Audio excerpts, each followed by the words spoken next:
Usted en el laboratorio debe calcular los parámetros de resistencia. Para un proyecto de ingeniería que tiene que ver con el tema geotécnico, debe calcular parámetros de resistencia. Para la estabilidad de un talud, para el diseño de una cimentación, para el cálculo de empujes dentro de un muro de contención, usted debe obtener los parámetros de resistencia. Para ello, ¿usted qué hace? Usted manda a hacer un ensayo de corte directo al laboratorio. Entonces, generalmente, dependiendo de los laboratorios, ellos le van a entregar a usted una plantilla con los resultados. Unos muestran más, otros muestran menos, pero en esencia, lo que le van a mostrar dentro de esa plantilla de resultados los laboratorios es que le dan una descripción de las muestras. Mire que aquí contamos con 3 especímenes, una muestra A, una muestra B, una muestra C. En función de lo que acabamos de decir, necesitamos 3 puntos para el envolvente.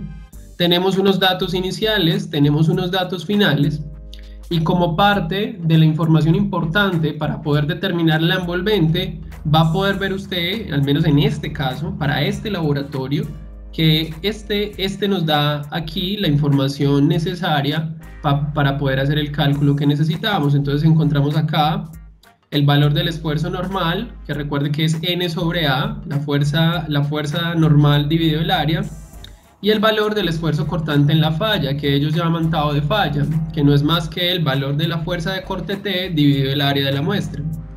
En este sentido, va a ver aquí que hay otros aspectos muy importantes. Nótese, por ejemplo, en el caso de este formato, como la velocidad de corte, acá expresada en milímetros sobre minuto, es muy pequeña, muy pequeña.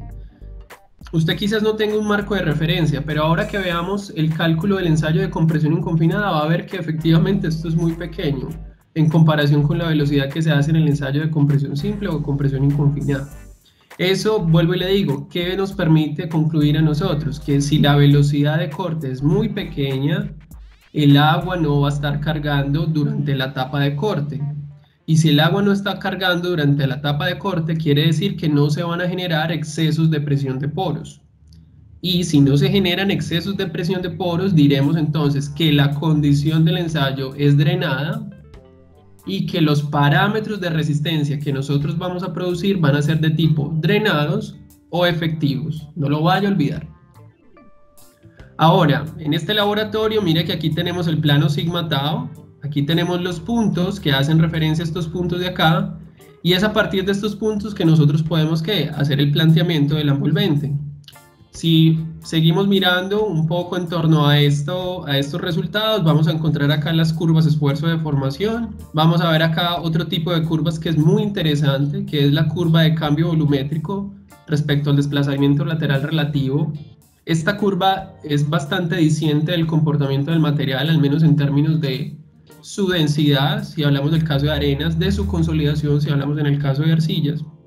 Vamos a poder ver una apreciación de las muestras, al menos en lo que consta la falla o después de que se haya hecho la etapa de corte. Vamos a ver la etapa de consolidación asociada a la imposición de la carga normal. Mira que aquí estos son curvas de consolidación. Si usted puede ver acá, aquí tenemos la raíz del tiempo. Esto es la curva de Taylor para poder hallar el T90. Entonces tenemos una etapa de consolidación previa dentro del ensayo. Y tenemos acá, al menos en el caso de este formato que usted está viendo en pantalla, tenemos acá los datos necesarios para el cálculo de la información que nos permitirá eventualmente determinar los parámetros. Entonces, ese tipo de formatos es lo que usted recibe. Usted recibe eso del laboratorio. ¿Cuál es su función como ingeniero y como geotecnista? Obtener la información adecuada de esos formatos para producir los parámetros de resistencia. Eso ya es criterio, eso depende de usted. Eso queda enteramente a su discreción. Usted tiene obviamente unas competencias, tiene un bagaje, tiene unos contenidos geotécnicos de por medio que le permiten tomar buenas decisiones.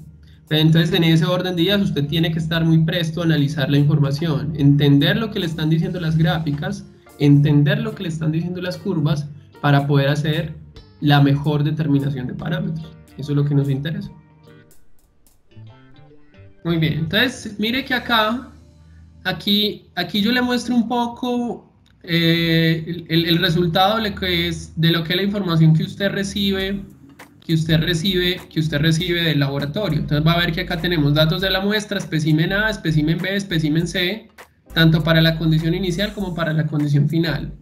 Mire que a partir de la inspección de estos datos usted puede darse cuenta de cosas muy interesantes. Puede darse cuenta de que contamos acá con el peso unitario húmedo, con el peso unitario seco, que durante el ensayo se hizo el cálculo de la relación de vacíos, que se midió la saturación, que como parte del ensayo de corte directo es importante que se mida la gravedad específica.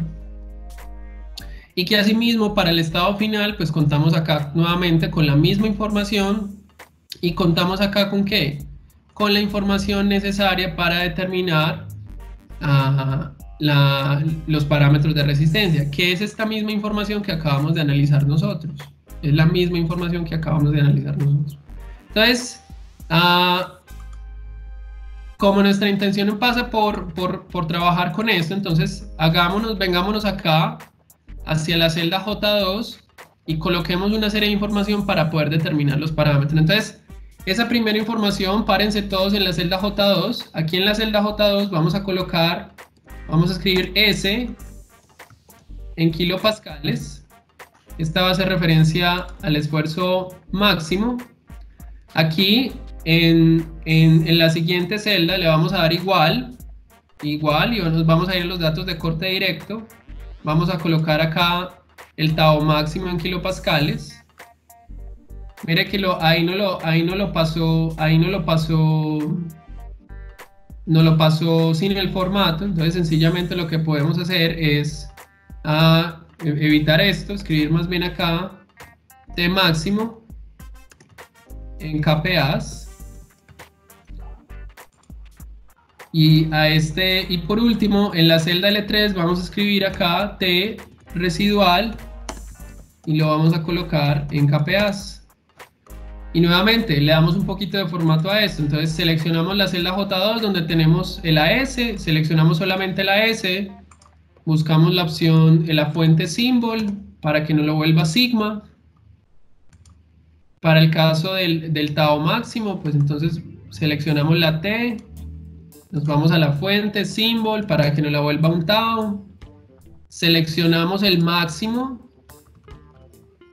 que ahí vamos a dar un poco de formato, seleccionamos el máximo, damos clic derecho, formato de celdas, donde dice efectos vamos a hacer clic sobre subíndice, damos enter y hacemos lo mismo para el caso residual. Entonces tenemos acá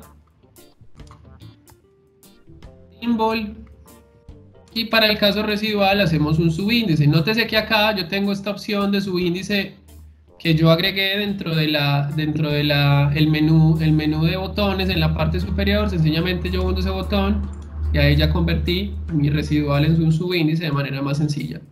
Y ahora, cuando ya haya hecho esto, va a inspeccionar estos valores que están acá. ¿Por qué? Porque a cada muestra o a cada espécimen vamos a tener asociado un valor de sigma. Si usted lo mira acá, va a notar que en esta tabla hay una opción que dice esfuerzo normal y que le da a usted cuenta de los esfuerzos normales sobre cada una de las muestras. Entonces vamos a colocar esos esfuerzos normales acá en pantalla. O los vamos a colocar acá dentro del archivo de Excel. Entonces aquí 99.6, colocamos acá 199.1 y en el caso de la muestra C tenemos acá 398.3.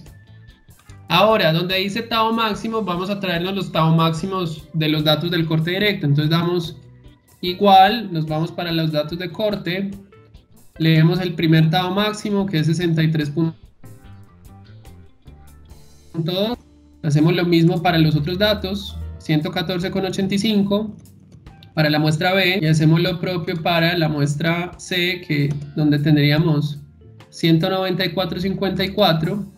Y en el caso de los datos residuales, pues entonces nos vamos a ir nuevamente a la opción de datos de corte directo. Vamos a leer acá el residual para A, el residual para B y el residual para el caso de la muestra C. Entonces, a esta tablita es la que nos va a servir a nosotros, le podemos dar acá un poco de formato. Esta tablita es la que nos va a servir a nosotros, o la que nos va a permitir a nosotros determinar los parámetros de resistencia. Para el caso del ensayo de corte directo, es muy importante concentrarnos en dos puntos a la hora de determinar los parámetros de resistencia. Ese primer punto que nos interesa a nosotros va a estar denominado por el cortante máximo, que va a hacer referencia al máximo valor de esfuerzo cortante que puede tener la muestra a lo largo del ensayo. Entonces a nosotros nos va a interesar muchísimo establecer el valor del esfuerzo cortante máximo, porque a partir de ese nosotros vamos a poder determinar lo que nosotros llamamos los parámetros de resistencia pico. ¿Por qué pico? Porque son los máximos que se obtienen o que están asociados al cortante máximo que se obtiene durante el ensayo, el cortante máximo o el cortante pico. Esos van a ser unos parámetros que van a ser importantes para nosotros. Y dependiendo también del tipo de gráfica, existirán otro par de parámetros que nosotros los vamos a conocer como ¿qué? Como los parámetros residuales, que son una serie de parámetros que se suelen dar sobre ¿qué? Se les suelen dar sobre la zona o sobre una zona donde ya ha habido un desplazamiento significativo, un desplazamiento relativo importante, significativo. Esa zona es lo que nos va a permitir a nosotros hallar los parámetros residuales, que van a estar asociados como a un tau residual o a un esfuerzo cortante residual, que puede, de acuerdo al criterio, hacer referencia a un cortante que se da para un desplazamiento importante de la muestra, o se da para el caso en el que hay una disminución significativa del cortante respecto al máximo. Eso es lo que nosotros vamos a denominar para esfuerzo cortante de resistencia. Entonces vamos a tener parámetros asociados al cortante máximo y parámetros asociados al cortante residual o a la zona residual de la curva esfuerzo de formación. Entonces ahora lo que hacemos, vamos a irnos a la opción de insertar, en el menú insertar en la parte superior, vamos a agregar un gráfico de dispersión. Este gráfico de dispersión no va a ser de líneas con puntos, sino que va a ser un gráfico solamente de dispersión, solamente los puntos. Ahí se nos va a generar el lienzo. Mire que acá yo le dejé como una zona blanca. Esa zona blanca es para que coloquemos ahí nuestro gráfico. Entonces hacemos clic derecho sobre el área del gráfico, vamos a seleccionar datos. Vamos a seleccionar datos y vamos a agregar una primer serie. Entonces esa serie, a ese nombre de esa serie le vamos a colocar el nombre de tau máximo, porque va a hacer referencia al cortante máximo. Entonces vamos a colocarle acá T máximo. En valores de X, recuerde que estamos en un plano sigma, tau. En valores de X colocamos el sigma. En valores de Y colocamos el cortante máximo. Y vamos a ver entonces cómo tenemos acá en nuestra gráfica, estamos viendo, voy a darle acá a aceptar, estamos viendo acá en nuestra gráfica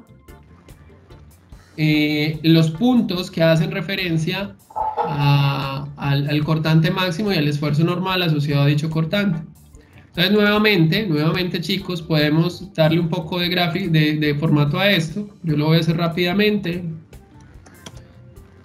Saben que me gusta darle formato a esto. Aquí mire que este me aparece con 2 cifras decimales. Aquí en dar formato al eje, donde dice número, podemos quitarle esos decimales. Entonces ahí le doy mi formato. Aquí le doy mi formato a estos otros números, selecciono mi gráfico, me voy a la opción de diseño de gráfico, agregar elementos, coloco los títulos. En el caso del eje, aquí recuerda que voy a tener sigma,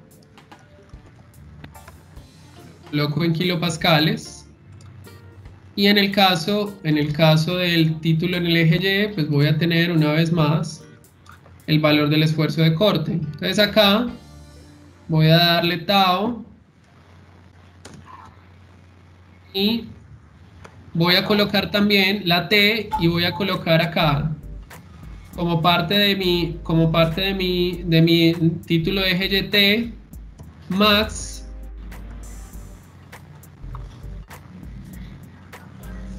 voy a colocar T max acá, a un espacio de coma voy a colocar otro que sea T residual y a esto los voy a colocar en kilopascales. Ahí los tengo, los selecciono, les doy acá un poco de formato, Arial, los pongo bonitos, lo mismo acá, los pongo bonitos, tengo ahí mis datos y ahora nuevamente lo mismo, selecciono acá mi S, le doy acá la letra symbol, mire que ahí voy cambiando las letras, lo mismo acá con la letra T, mi symbol, lo mismo acá, y puedo ver entonces cómo ahí ya le doy dando formato a esto. Entonces ahora, ya que usted sacó los puntos, que ya tiene formato sobre su gráfica, lo único que nos queda es propiciar una envolvente para poder determinar la ecuación de dicha envolvente o de esa recta de regresión para poder leer los parámetros. ¿Quién me habla? Yo. En el eje Y va tau máximo y tau residual. Sí, señor. Ok. Entonces ahí vamos a seleccionar nuevamente, vamos a hacer clic derecho sobre el área del trazado del gráfico, en donde tenemos acá, nuevamente seleccionamos datos, agregamos una nueva serie, esta serie va a ser la residual, entonces nombre de serie, tau residual, en valores de X vamos a colocar sigma, en valores de Y vamos a colocar nuevamente el tau residual, perdón, y ahí vamos a tener que otra serie de puntos. Entonces mire que tenemos unos puntos de esfuerzo máximo y unos puntos de esfuerzo pico. Le damos a aceptar. Y ahora, ¿qué vamos a hacer? Cuando estén todos ahí, vamos a agregar las líneas de tendencia. Entonces, ¿cómo vamos a hacer eso? De la siguiente manera. ¿Están todos ahí? Sí, profe. Sí, entonces usted se va a parar en uno de los puntos azules, se va a parar en alguno de los puntos azules y hace clic ahí y va a ver cómo lo selecciona. Y después hace clic derecho sobre uno de los puntos y ahí le va a aparecer la opción que dice agregar línea de tendencia. Entonces va a agregar usted la línea de tendencia, hace clic en agregar línea de tendencia. Ahí va a ver entonces cómo en el lado derecho de la pantalla se le abre la opción de formato de línea de tendencia. De manera predeterminada le aparece lineal, pero usted podría seleccionar cualquier línea de tendencia, la que mejor se acomode a los datos suyos. Recuerda que la envolvente de resistencia es una ecuación de la forma Y igual mx más b, que es una ecuación lineal, entonces vamos a dejar de forma predeterminada la opción lineal. Y nos vamos a bajar acá hacia la parte inferior y vamos a habilitar estas dos opciones. La primera, la que dice presentar ecuación en el gráfico, y la última que indica o que muestra presentar el valor de R cuadrado en el gráfico. Entonces cuando usted hace eso, va a notar entonces que acá se le muestra la ecuación de la envolvente y se le muestra acá el R cuadrado, que es el coeficiente de correlación de la envolvente. Este no es un coeficiente de correlación estadístico, sino que es un coeficiente de correlación o de relaciones de la envolvente, de que también la envolvente se ajusta a los datos que usted tiene. Entonces mire que tenemos acá un valor de 0.99, es un valor bastante bueno. Hacemos lo mismo, seleccionamos para los residuales, seleccionamos los residuales, clic derecho, agregamos línea de tendencia, lineal, y nos vamos a la parte inferior y seleccionamos presentar ecuación del gráfico y presentar el valor del R cuadrado. Entonces mire que ahí tenemos, vamos a ponerla hasta más abajo, esta la vamos a dejar arriba, Mire que de forma predeterminada aquí aparecen las rectas, las ecuaciones, aparecen en Calibri, las voy a colocar en Arial, porque a mí me gusta el Arial, me gusta que se vea más bonito. Y mire que ahí tenemos entonces las rectas, muchachos, una ecuación de la forma y igual a mx más b que nos permitiría a nosotros que ya determinar los parámetros de resistencia. Entonces, por último, seleccionamos en el gráfico, diseño de gráfico en la parte superior, donde dice leyenda, nos vamos a la opción de leyenda, colocamos la leyenda abajo. Mire que aquí aparecen los puntos de trabajo. Aparece la opción de Tao máximo y Tao residual.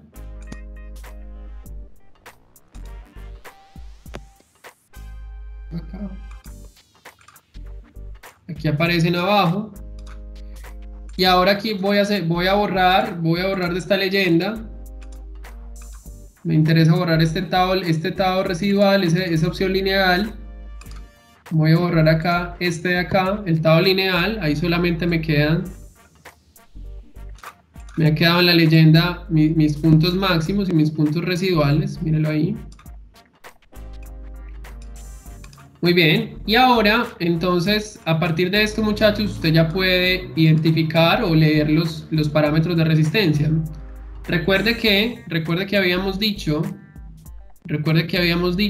que en el caso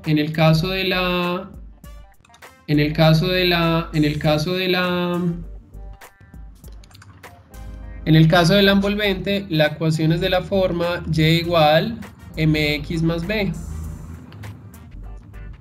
Y que desde el punto de vista del envolvente, si hablamos del Tao, pues entonces Tao será la variable dependiente, el B lo representará la cohesión y esta opción de acá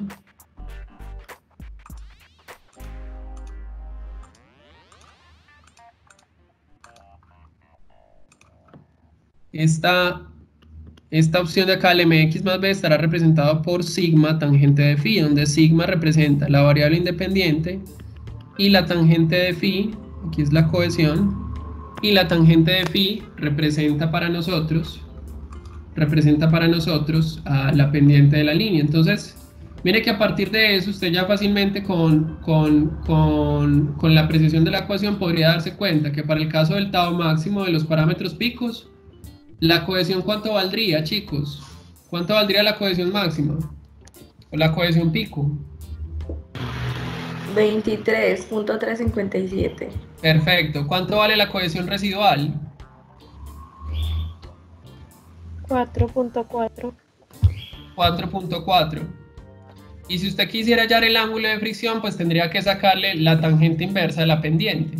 Esa es la manera en que lo podría hacer.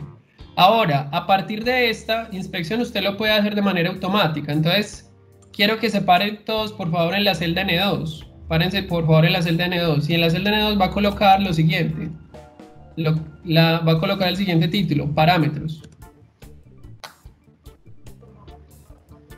Y acá en parámetros va a colocar C, va a colocar en kilopascales, o C en kilopascales, porque recuerden la cohesión no estamos trabajando en términos de kilopascales porque el esfuerzo cortante está en kilopascales. Y aquí vamos a colocar un phi, vamos a colocar phi en grados. Entonces yo coloqué F, selecciono mi F,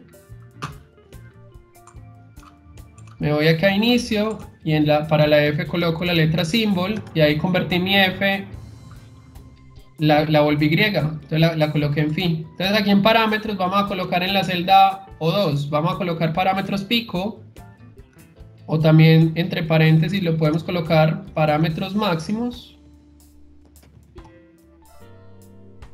Y para la celda P2 vamos a colocar parámetros residuales. Entonces damos un poquito de formato a nuestra tabla. Y ahora nos vamos a parar todos en la celda O3. Díganme si están ahí, por favor.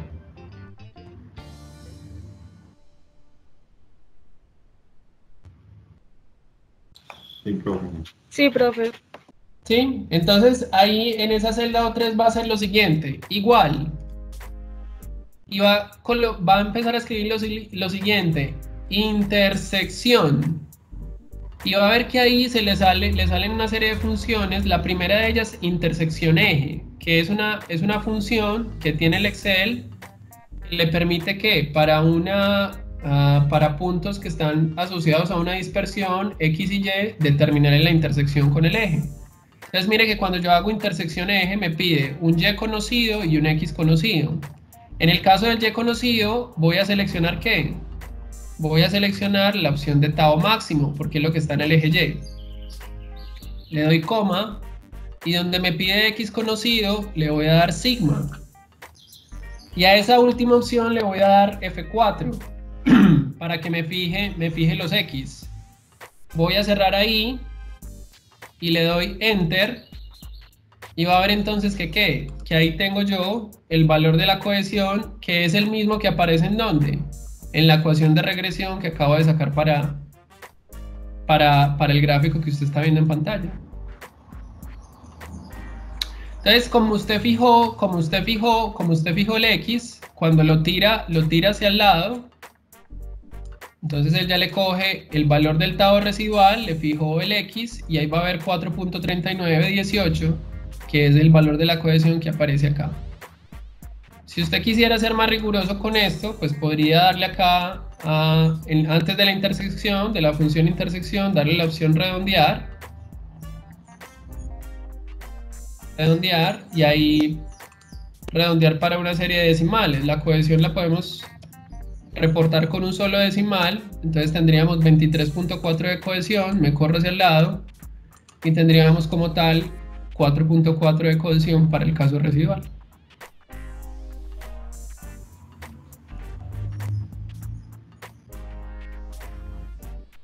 ¿Todo lo tienen?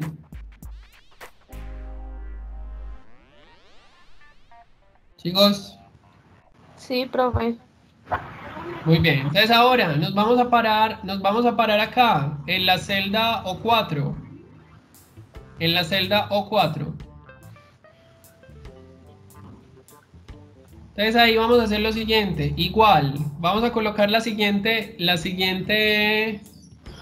orden de funciones. La primera, la función grados. Esa función grados nos permite convertir un ángulo que está en radianes a un ángulo que está en grados.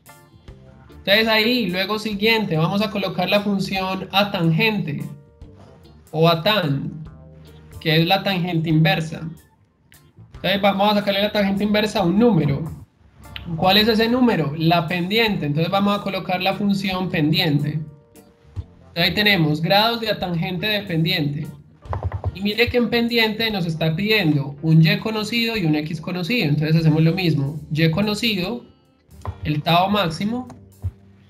X conocido, el sigma. Ese lo fijamos con F4. Le damos cerrar a los paréntesis. Mire que son 3 paréntesis que tenemos ahí cerrados. Y le damos Enter. ¿Y qué vamos a ver ahí? Vamos a ver ahí el ángulo de fricción para el caso máximo, el caso pico. Si usted lo quiere poner más elegante, pues le da aquí la opción redondear antes de todas las funciones que acabamos de colocar, y lo puede aproximar también con un solo número decimal. Y cuando ya haya hecho eso, se tira hacia la derecha y ahí puede ver entonces la diferencia entre los parámetros pico para la cohesión y el ángulo de fricción y los parámetros residuales para la cohesión y el ángulo de fricción.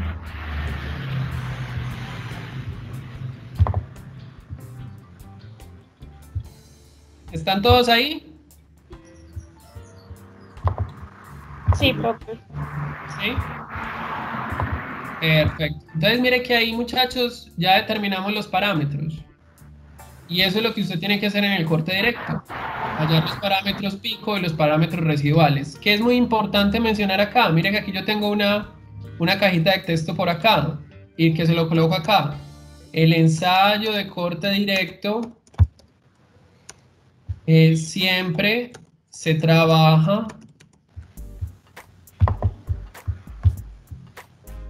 en modalidad CD. ¿Qué significa CD? En modalidad consolidado. Por lo tanto, los parámetros de resistencia del ensayo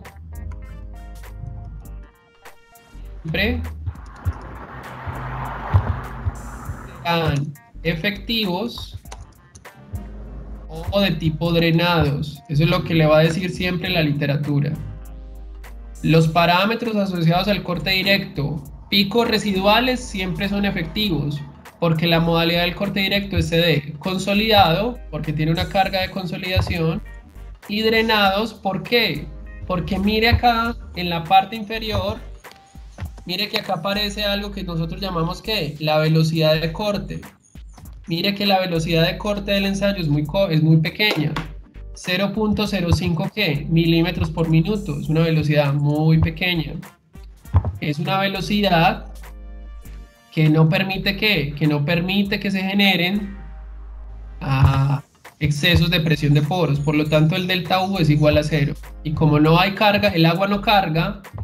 Al no cargar el agua, no se generan ¿qué? No se generan excesos de presión de poros. Y el agua puede salir libremente. Y al salir libremente, todo el cortante que se está aplicando al material lo está recibiendo ¿qué? El suelo. Lo están recibiendo las partículas del material.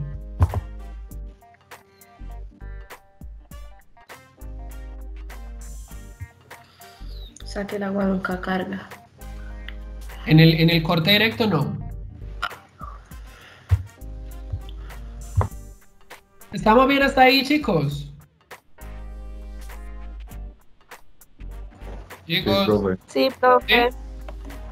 Muy bien, entonces cuando usted lo tenga que calcular, calcúlelo así y lo pone bien bonito, bien elegante. Mire que así usted lo puede tener muy lindo, unas gráficas con buen formato y usted queda como un rey o como una reina. Y lo elegante se vende también, porque usted habla desde lo que sabe, pero lo gráfico también llama la atención. Eso es muy importante también, chicos. Ahora, ya para terminar con este, muchachos, con el ensayo de corte, va a notar algo muy interesante acá. Va a notar que fueron los datos que me tiró el laboratorio, pero mire que para el caso del laboratorio, si usted se para en la opción de esfuerzo cortante en la falla, va a notar que los primeros esfuerzos cortantes de la falla son los mismos, 63.2, 114.8. Pero va a notar que ¿qué? Va a notar que para el laboratorio el cortante en la falla era 180, no era 194. ¿Qué significaba eso? Eso significaba que para el laboratorio el suelo fallaba era como por acá. Y no acá donde nosotros lo pusimos a fallar, en el punto máximo. Entonces mire que cuando yo hago y cambio ese último valor, yo en vez de dejar 194, coloco 180. ¿Qué va a notar ahí? Va a notar que ya hay un cambio en la tendencia. Mire que ya el ángulo de fricción pico ya es menor que el residual. Mire que antes el pico era mayor que el residual, 23,5 es mayor que 22, pero si yo coloco 180, el pico es menor que el residual. Y eso, muchachos, es lo que yo les digo, que tienen que poner cuidado, porque un ángulo pico no puede ser menor que el residual. Entonces, si usted se ve tentado a colocar 180 acá, le está haciendo caso al laboratorio y está abandonando su criterio. Y abandonar su criterio puede tener una repercusión muy importante, porque entonces a la larga le daría que sus parámetros residuales son más altos que sus picos, y eso no tiene sentido. Entonces téngalo presente. Téngalo presente a la hora de ¿qué? A la hora de reportar bien la información. No lo vaya a olvidar.